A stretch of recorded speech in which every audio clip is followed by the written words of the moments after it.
Ada kembali kabar siang pemirsa, Ganjar Pranowo, Gubernur Jawa Tengah sekaligus calon presiden dari PDI Perjuangan berkunjung ke Pondok Pesantren Al-Badri Jember. Sebelumnya Ganjar menyapa warga Jember di acara Car Free Day.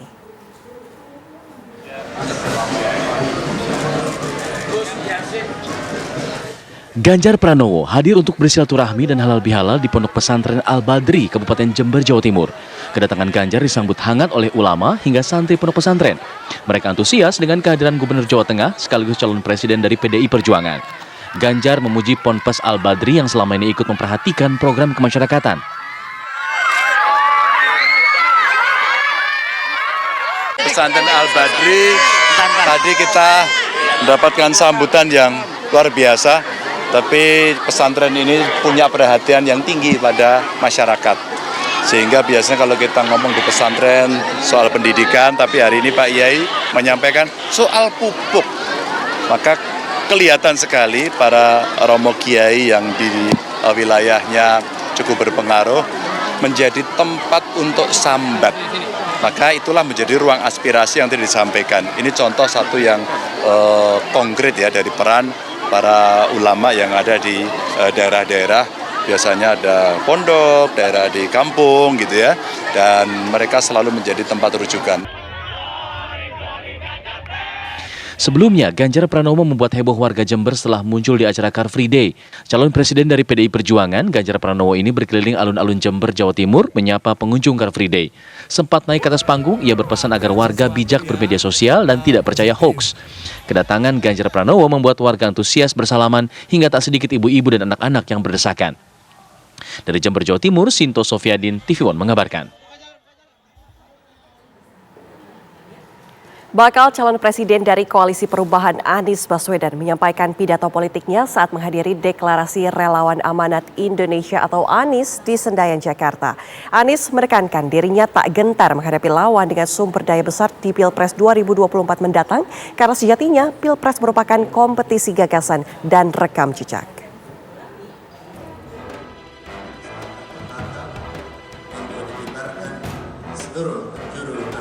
Lebih dari 4.000 relawan pendukung Anies Baswedan berkumpul di Tenis Indoor Senayan, Jakarta dalam deklarasi Relawan Amanat Indonesia.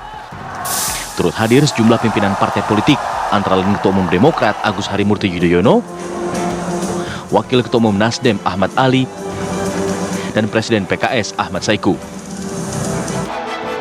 Acara digelar untuk merapatkan barisan memenangkan Anies sebagai presiden terpilih dalam Pilpres 2024 mendatang.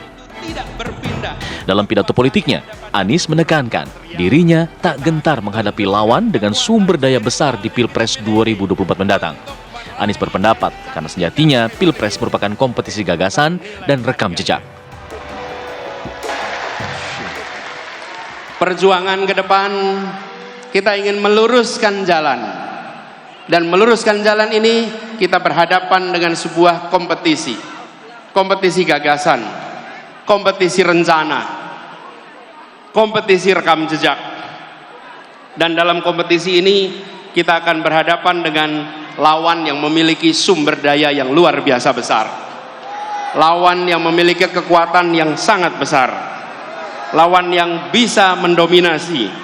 Tapi kita yakin niat baik bersama orang baik, tujuan baik, insya Allah Allah bukakan pintu-pintu untuk keberhasilan. Kita tidak pernah gentar dengan ukuran material. Kita akan tunjukkan kekuatan spiritual yang kita miliki untuk meraih yang dijanjikan oleh Republik ini. Ini bukan tentang satu orang, ini bukan tentang satu partai, ini adalah tentang nasib masa depan bangsa kita dan anak-anak dari bangsa kita.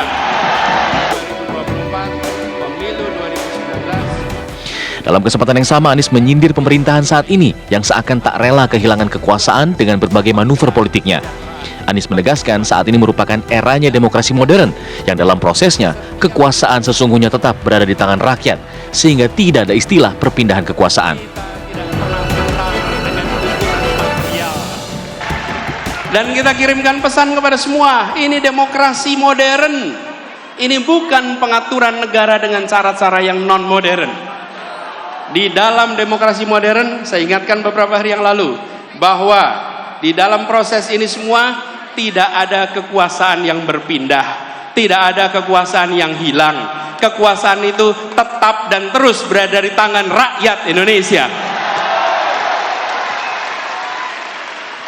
Yang berpindah itu adalah kewenangan untuk melaksanakan kekuasaan rakyat.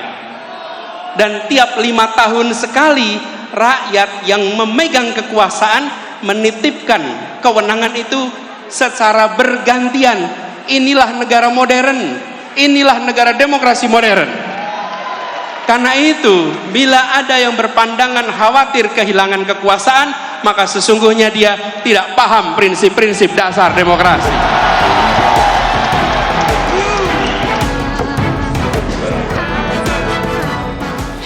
Pidato Anies ini seakan menegaskan, meski terjal, langkah Anies untuk menuju Pilpres 2024 tetap solid didukung koalisi pengusungnya, PKS, Demokrat, dan Nasdem.